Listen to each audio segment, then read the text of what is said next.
শিক্ষার্থীরা কেমন আছো সবাই? আশা করি সবাই ভালো আছো। আজকে আমরা এই ভিডিওতে লবণ সেতু বা সল্ট ব্রিজ নিয়ে ডিটেলস আলোচনা করব। দেখো, গত ভিডিওতে ড্যানিয়েল সেল নিয়ে আলোচনা করতে গিয়ে আমরা একটা প্রবলেমের সম্মুখীন হয়েছিলাম এবং বলছিলাম সেই প্রবলেমটা আমাদের সমাধান করা যাবে একটা মাধ্যমে। সেই মাধ্যমের নামই ছিল কি? Salt bridge. আমরা একটু দেখি তো, এক কথায় দেখার চেষ্টা করি তো ড্যানিয়েল সেলের এই আলোচনাটা। আমরা দেখো, ড্যানিয়েল সেলে আমরা দুইটা সলিউশন নিয়েছিলাম, একটা জিঙ্ক সালফেট একুয়াস সলিউশন, একটা কপার সালফেট একুয়াস সলিউশন। এবং জিঙ্ক সালফেট একুয়াস সলিউশনে জিঙ্ক রড নিয়েছি, কপার সালফেট একুয়াস সলিউশনে কপার রড। এবং জিঙ্ক রড এখানে আমাদের অ্যানোড হিসেবে কাজ করছে, অক্সিডাইজড হয়েছে, এবং কপার রড আমাদের রিডিউসড হয়েছে এবং ক্যাথোড হিসেবে কাজ করছে। এবং জিঙ্ক দুইটা ইলেকট্রন ছেড়ে দিয়ে জিঙ্ক 2 প্লাসে পরিণত হয়। এই ইলেকট্রন এই যে ইনটু দ্য রড, ও রডের ভেতর দিয়ে এই দিক চলে যায় এবং কপার 2 প্লাস ওই ইলেকট্রন দুটো গ্রহণ করে। তার মানে কি, ইলেকট্রন এই দিক থেকে এই দিকে যাচ্ছে, ঠিক না? তাহলে নেগেটিভ থেকে ইলেকট্রন যাচ্ছে পজিটিভের দিকে, তার মানে কারেন্টের ডিরেকশনটা কী হবে? পজিটিভ ও নেগেটিভ। এই যে ডিরেকশন অফ কারেন্ট আমরা দিয়েছি প্লাস টু মাইনাস। একটা জিনিস খেয়াল করে দেখছো, যেহেতু জিঙ্ক 2 প্লাস একুয়াস সলিউশনে পরিণত হয়, অক্সিডেশন হয়, তার মানে শুরুতে জিঙ্ক সালফেট সমপরিমাণ ছিল, কিন্তু যেই জিঙ্ক 2 প্লাস পরিমাণ সলিউশন বেড়ে গেল, তার মানে কি জিঙ্ক 2 প্লাস আয়নের পরিমাণ সালফেটের থেকে কি যাবে? বেড়ে যাবে। এবং এই জায়গায় শুরুতে কপার সালফেটে কপার ও সালফেট আয়নের পরিমাণ সমপরিমাণ ছিল, কিন্তু কপার 2 প্লাস দুটো ইলেকট্রন গ্রহণ করে কপার সলিডে পরিণত হচ্ছিল, তাই না? এবং এখানে জমা হচ্ছিল। তার মানে এই সলিউশনে সালফেট আয়নের পরিমাণ বেড়ে যাবে কার চেয়ে? কপার আয়নের চেয়ে। তাহলে এখানে আমাদের কি প্রবলেমটা হবে? জিঙ্ক 2 প্লাস সলিউশনে বেড়ে যাওয়ার কারণে এটা আমাদের পজিটিভ চার্জ সলিউশন, কিন্তু ইলেকট্রোডটা ছিল নেগেটিভ। এখানে সালফেট 2 মাইনাস বেড়ে যাওয়ার কারণে সলিউশনটা হতে নেগেটিভ চার্জ, কিন্তু আমাদের ইলেকট্রোডটা ছিল কি? পজিটিভ। ক্লিয়ার? তাহলে positive electrode negative solution, negative electrode positive solution. Clear? এখানে একটা বোঝার বিষয়, জিঙ্ক 2 প্লাস বেড়ে গেলে তার মানে ইলেকট্রন কিন্তু এই দিক থেকে এই দিক যাইতে কী দেবে? বাধা দেবে, কারণ অপোজিট চার্জ অ্যাট্রাকশন করবে না। আর অপর দিকে এখানে কি হবে? এখানে সালফেট আয়নের পরিমাণ বেড়ে গেলে সালফেট আয়নকে কী করবে? বিকর্ষণ করবে। প্লাস এই যে ইলেকট্রনও তো সমধর্মী, তাহলে কি এখানে আসতে দেবে না? তাহলে প্রবলেম কি হচ্ছে? এই জায়গায় প্রবলেম হবে left half cell positive charge in solution prevent outward flow of electron. এই যে আউটওয়ার্ড ফ্লো অফ ইলেকট্রন, এখানে এই প্রবলেম হবে। এখানে কি প্রবলেম হবে? Right half cell negative charge in solution prevent inward flow of electron. এটা ইনওয়ার্ড ফ্লো অফ ইলেকট্রন, এটা হচ্ছে outward flow of electron prevent করবে। ক্লিয়ার? তা আমরা বলছিলাম এই সমস্যাটা কিভাবে দূর করা যায়। এই সমস্যা দূর করার মাধ্যমে নামে আমি লিখে রাখছি যে সল্ট ব্রিজ বা লবণ সেতু। সল্ট ব্রিজ বা লবণ সেতু কেমন দেখো।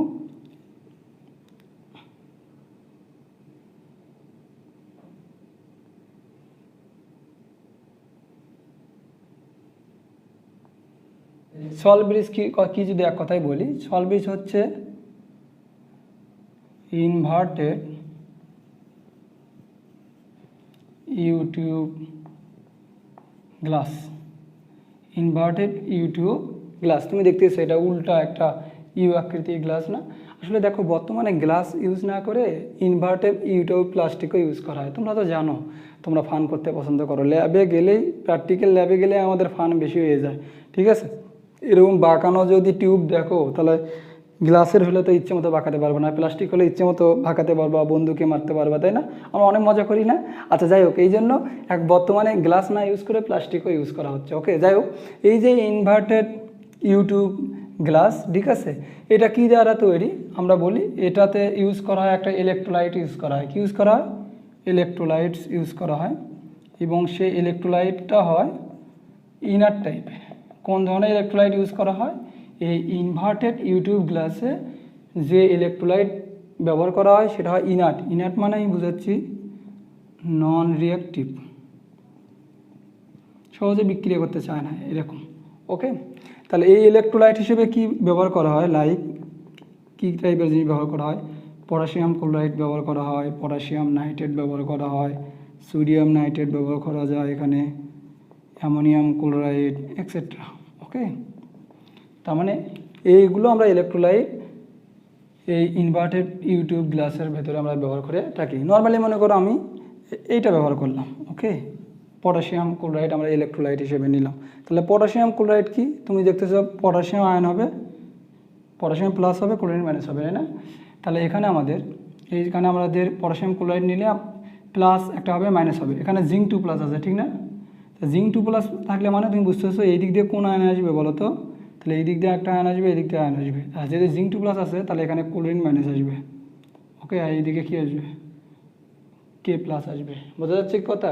তার মানে কি, যখন এটা আউটওয়ার্ড ফ্লোকে প্রিভেন্ট করতেছে, এটা ইনওয়ার্ড ফ্লোকে প্রিভেন্ট করতেছে, সেই মুহূর্তে যখন এখানে জিঙ্ক 2 প্লাস বেড়ে যাবে তখন ক্লোরিন নেগেটিভ আয়ন এখানে এসে জিঙ্ক 2 প্লাসের অতিরিক্ত পরিমাণকে কী করে দেবে? নিউট্রাল করে দেবে। এবং যখন এই জায়গায় সালফেট আয়ন বেড়ে যাবে তখন পটাশিয়াম প্লাস এসে এর সাথে যুক্ত হয়ে পটাশিয়াম সালফেট সলিউবল সল্ট কী করবে? তৈরি করবে। বুঝতে পারতেছো? তার মানে দুইটা সলিউশনের মধ্যে যে আমাদের একটা ইলেকট্রনের যখন আমাদের নিউট্রাল দিয়ে হয়ে যাচ্ছিলো, তো পার্থক্য আমাদের করার জন্য দেখো যখন একটা বেড়ে যাবে তখন বিপরীত আয়ন এসে এটাকে কী করে দেবে? নিউট্রাল করে দেবে। তার মানে এখানে কী হচ্ছে তুমি খেয়াল করছো? তাহলে আমাদের মূল কাজ কী বলো তো? আমরা এখান থেকে বুঝতেছি যে এখানে যা আছে অপোজিট চার্জ এখানে আসতেছে, এসে নিউট্রাল করতেছে। এবং তার আমরা বুঝতেছি এখানে ইলেকট্রিক্যাল নিউট্রালিটি অফ সলিউশন, না? তাহলে ইলেকট্রিক্যাল নিউট্রালিটি অফ সলিউশন, তার মানে যখন আমরা সল্ট ব্রিজ দেবো না তখন electrical neutrality of solution is কী হয়ে যাবে? ভেনিশ হয়ে যাবে, ওকে। বা আমরা বলতে পারি স্টপস ওয়ার্কিং। যখন আমরা সল্ট ব্রিজ ব্যবহার করব না তখন দেখব আমাদের সেলটা কাজ করতে পারবে না, ঠিক আছে? তখন আমরা যদি সল্ট ব্রিজ ইউজ করি তাই ইলেকট্রিক্যাল নিউট্রালিটি কী থাকে? তখন বজায় থাকে। আর যদি সল্ট ব্রিজ ব্যবহার না করতাম তাহলে electrical neutrality of solution is vanish, মানে সেল স্টপ ওয়ার্কিং। তাহলে সেল কাজ করতে পারবে না। তাই এই প্রবলেমটা দূর করার জন্য আমরা কী ব্যবহার করি? সল্ট ব্রিজ ব্যবহার করি। তাহলে সল্ট ব্রিজ ব্যবহার করলে পজিটিভ বেড়ে গেলে এখানে নেগেটিভ আসবে, নেগেটিভ আয়ন বেড়ে গেলে পজিটিভ আসবে, এসে দুইটা জিনিসকে কী করবে? ইলেকট্রিক্যাল নিউট্রালাইজ করবে। ক্লিয়ার কথা কি বোঝা যাচ্ছে? তাহলে আমরা যদি দেখি তাহলে সল্ট ব্রিজের কাজ কী, তাহলে সল্ট ব্রিজের কাজ একটা এখানে বুঝতেই পারছো। তারপর আমি একটু স্টেপ করে লিখে দিই। তাহলে এখানে একটা প্রশ্ন থাকে যে এই সল্ট ব্রিজটা তাহলে কীভাবে তৈরি, তাই না? এখানে যে আমাদের ইলেকট্রোলাইট ইউজ করতেছি, এই electrolyte in agar agar powder solution in semi liquid state. অর্থাৎ তোমরা মনে রাখতে পারো এটা হচ্ছে জেল টাইপের, ঠিক আছে? আমরা পাউরুটি খাই না, ফুয়াং পাউরুটি, বন রুটি, ঠিক আছে? জেল দেওয়া থাকলে তো, জেলি থাকলে তো আমাদের ভালো লাগে। তাহলে তোমরা মনে রাখতে পারো এখানে আগার পেস্ট ইউজ করা হয়, ওকে। এই জন্য এই দিক দিয়ে সহজে পড়ে যায় না। ক্লিয়ার কথা? জেল তো আমরা মাথাও দিই, সেই রকম তকতকে একটা পদার্থ, বোঝা গেছে? অর্থাৎ এটা হচ্ছে সেমি লিকুইড স্টেজ, ঠিক আছে? ক্লিয়ার? এখানে দেখো তাহলে সল্ট ব্রিজের আমরা যদি একটু দেখা যায় যে সল্ট ব্রিজ কীভাবে কাজ করে, ফাংশনস অফ সল্ট ব্রিজ, ওকে। তাহলে সল্ট ব্রিজের কাজ কি আমরা একটু দেখার চেষ্টা করি। তো তুমি প্রথম কাজ বুঝতে পারতেছো যে অবশ্যই প্রথম কাজ হবে যে দুইটা সলিউশনকে কি করতেছে? নিউট্রালাইজ করতেছে, ঠিক না? ইলেকট্রিক্যালভাবে নিউট্রালাইজ করতেছে। তো আমরা বলতে পারি it maintains the electrical neutrality of half cell, okay. তো it maintains the electrical neutrality of half cell. Half সেলগুলোকে কী করে? ইলেকট্রিক্যালিভাবে নিউট্রালাইজ করে, না? আর কি কাজ করে দেখো তো, তুমি বুঝতেছো পূর্ণ কোষের মধ্যে ইলেকট্রনের সরবরাহটা কী করতেছে? বজায় রাখতেছে, না? তাহলে আমরা বলতে পারি it completes the circuit by allowing flow of electron। তাহলে it completes the circuit by allowing flow of electron. আর কি করে? আর একটা খুবই গুরুত্বপূর্ণ কাজ করে, সেটা হচ্ছে তরল সরল সংযোগ বিভব মিনিমাইজ করে, ওকে। তাহলে it minimise the liquid junction potential। It minimizes the liquid junction potential। তাহলে এটা আমাদের একটা গুরুত্বপূর্ণ পয়েন্ট, এটা আমরা একটু বোঝার চেষ্টা করবো। এটা আবার কি জিনিস, লিকুইড জাংশন পটেনশিয়াল। তা আমরা কি ফাংশনটা বুঝতে পারছি? তা দেখি আমরা একটু লিকুইড জাংশন পটেনশিয়ালকে আমরা একটু বোঝার চেষ্টা করি। তো তাহলে লিকুইড জাংশন পটেনশিয়াল, তাই না? এটা আমরা বুঝতে চাচ্ছি। দেখো মনে করো এটা হচ্ছে আমাদের ছিল কোষ, ঠিক আছে? তাহলে এটা একটা আমাদের ইলেকট্রোড, এটা একটা ইলেকট্রোড। ওকে, তাহলে আমরা দুটোকে সংযোগ করে দিলাম। ওকে, তাহলে এখানে আমাদের সলিউশন আছে, এটাকে বললাম আমরা লিকুইড 1। এখানে যে সলিউশন আছে এটাকে সলিউশন লিকুইড 2, এবং এটাকে আমরা বললাম জিঙ্ক রড, এটাকে আমরা বললাম কপার রড। এখন দেখো তো এখানে আমরা ভোল্টমিটার যাই করি, এখানে কাজ হবে। এই যে এখানে আমি মাঝখানে এটা টান দিলাম ডট ডট ডট, এটাকে বলি আমরা জাংশন। একটা জিনিস খেয়াল করে দেখো, এই সলিউশনে দেখলে এই পাশে পজিটিভ হলো, এই পাশে কি নেগেটিভ হলো। তার মানে এই পাশে পজিটিভ পজিটিভ পজিটিভ পজিটিভ, এ পাশে কী হবে নেগেটিভ নেগেটিভ নেগেটিভ নেগেটিভ। তার মানে এই যে জাংশনের দুই পাশে, এক পাশে প্লাস এক পাশে মাইনাস, তাহলে প্লাস মাইনাস যদি হয় তাহলে অবশ্যই এখানে পটেনশিয়াল পাবো না? পাবো না, অবশ্যই পাবো। এই কী পটেনশিয়াল? Junction potential. আমাদের বগুড়া জেলার আমাদের জাংশন আছে না, কোথায় আছে বলো তো? হ্যাঁ, সান্তাহারের জাংশন, ঠিক আছে? সেই জাংশন মনে করে এখানে, ঠিক আছে? জাংশনের সংযোগস্থলে কী হচ্ছে দেখো, প্লাস মাইনাস কারণে এখানে একটা পটেনশিয়াল সৃষ্টি হচ্ছে। সাপোজ এই পটেনশিয়ালের মান ধরলাম আমি 0.1 ভোল্ট। ওকে, 0.1 ভোল্ট। এখন দেখো অবশ্যই এটা যদি একটা ব্যাটারি হয়, মনে করো ব্যাটারিগুলো কেমন, ব্যাটারিগুলো এটা ব্যাটারি, এটা মাইনাস এটা প্লাস, তাই না? ব্যাটারি এরকম না? সাপোজ এই যে দেখো আমাদের দেওয়াল ঘড়ির ব্যাটারি, এটা হচ্ছে আমাদের পজিটিভ প্রান্ত, এটা আমাদের কি নেগেটিভ প্রান্ত। ওকে, এই যে এটাই তো এটা। তো ব্যাটারি মাইনাস প্লাস থাকে এবং তাতে একটা ভোল্ট লেখা থাকে।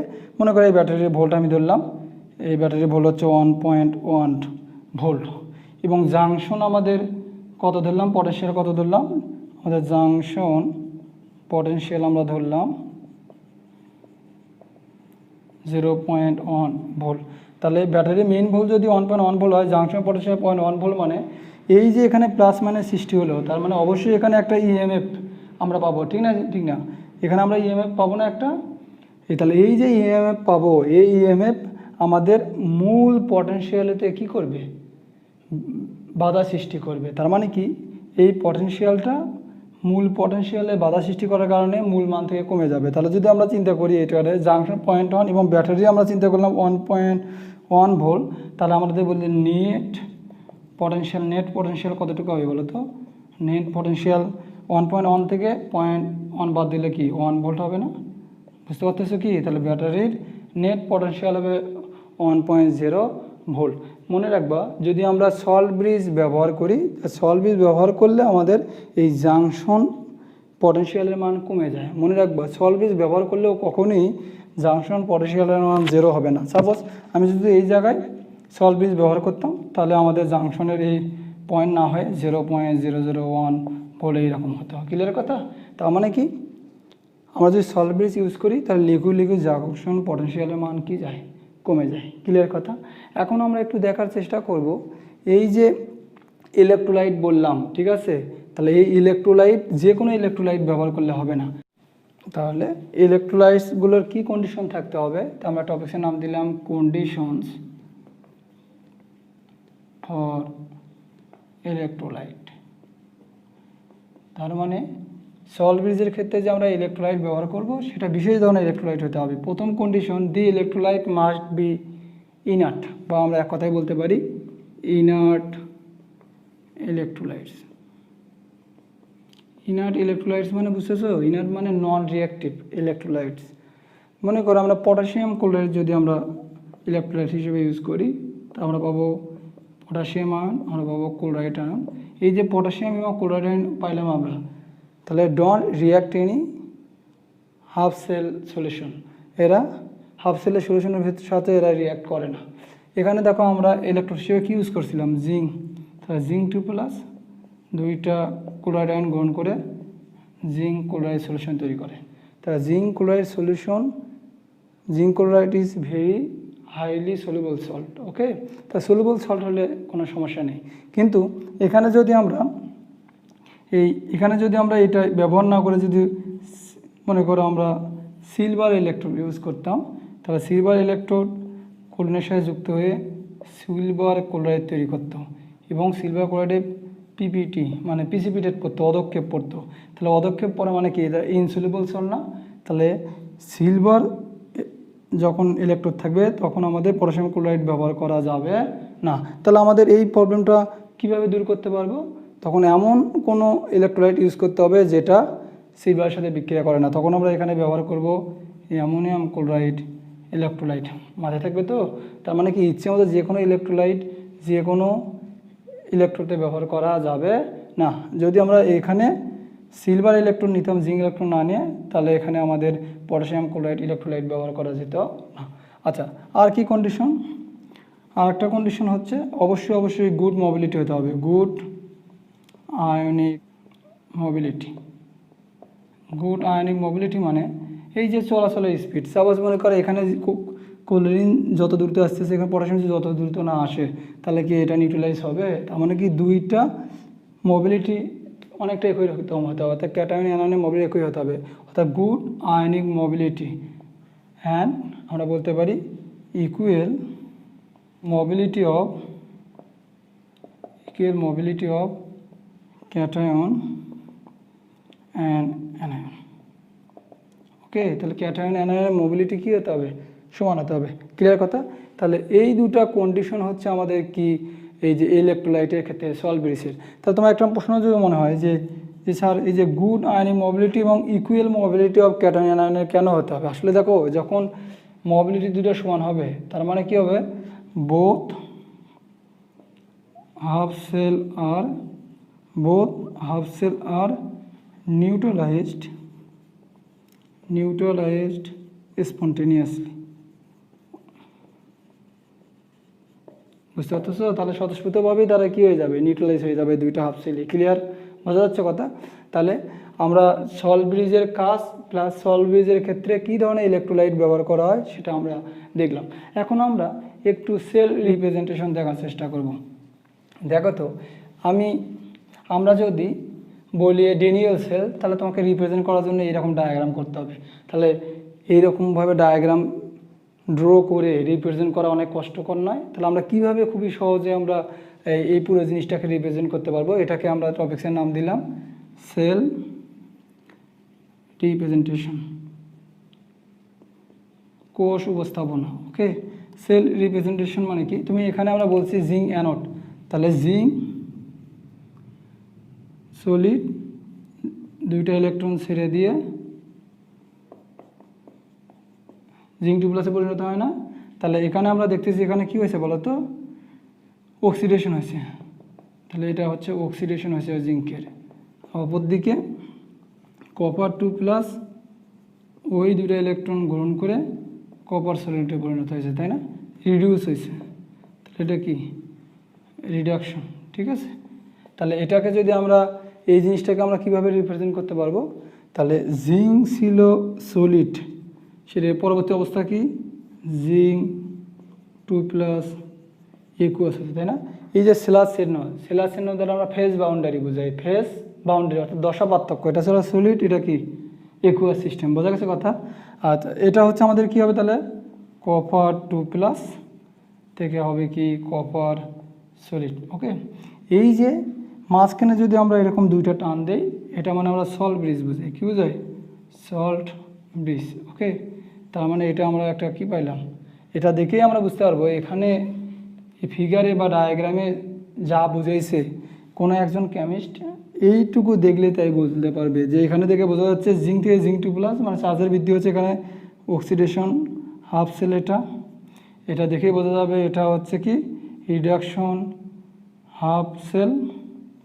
ঠিক আছে, আর এটা হচ্ছে আমাদের কি সল্ট ব্রিজ। বোঝা গেছে কি কথা? তাহলে তোমাদের আমি আর একটা দিয়ে বুঝিয়ে দিই আসলে সেল প্রেজেন্টেশন মানে কি। মনে করো chromium solid chromium 3 plus equals হলো লেড 2 প্লাস ইকিউ থেকে লেড সলিডে পরিণত হলো। তো এখানে সল্ট ব্রিজ দিলাম, বুঝতে পারতেছি। তাহলে এখানে হচ্ছে আমাদের অক্সিডেশন হাফ সেল, এটা হচ্ছে কি রিডাকশন হাফ সেল। ক্লিয়ার কথা? তাহলে ট্রেডিশনাল নিয়ম কি সেল প্রেজেন্টেশনে, যে বাম দিকে থাকবে হচ্ছে জারণ অধ্যকোষ, ডান দিকে থাকবে হচ্ছে বিজারণ অধ্যকোষ এবং মাঝখানে সল্ট ব্রিজ চিহ্ন দিলেই কি সেল প্রেজেন্টেশন হয়ে যাবে। তা আমরা কি সেল প্রেজেন্টেশন বুঝতে পারছি? তাহলে আমরা সল্ট ব্রিজ এবং সেল প্রেজেন্টেশন তোমাদেরকে দেখালাম। তার মানে আমাদের সেল প্রেজেন্টেশন কিন্তু খুবই গুরুত্বপূর্ণ, যে এত বড় ডায়াগ্রামকে জাস্ট একটা লাইনের মাধ্যমে আমরা কি পুরো জিনিসটাকে রিপ্রেজেন্ট করতে পারতেছি। তা যে কোনো যদি বিক্রিয়া দেওয়া থাকে সেল রিয়াকশন, তাহলে কি আমরা সেল রিপ্রেজেন্টেশন লিখতে পারবো না? ইনশাল্লাহ আশা করি আমরা কি পারবো। ঠিক আছে, তাহলে এতক্ষণ সঙ্গে থাকার জন্য ধন্যবাদ। All the very best.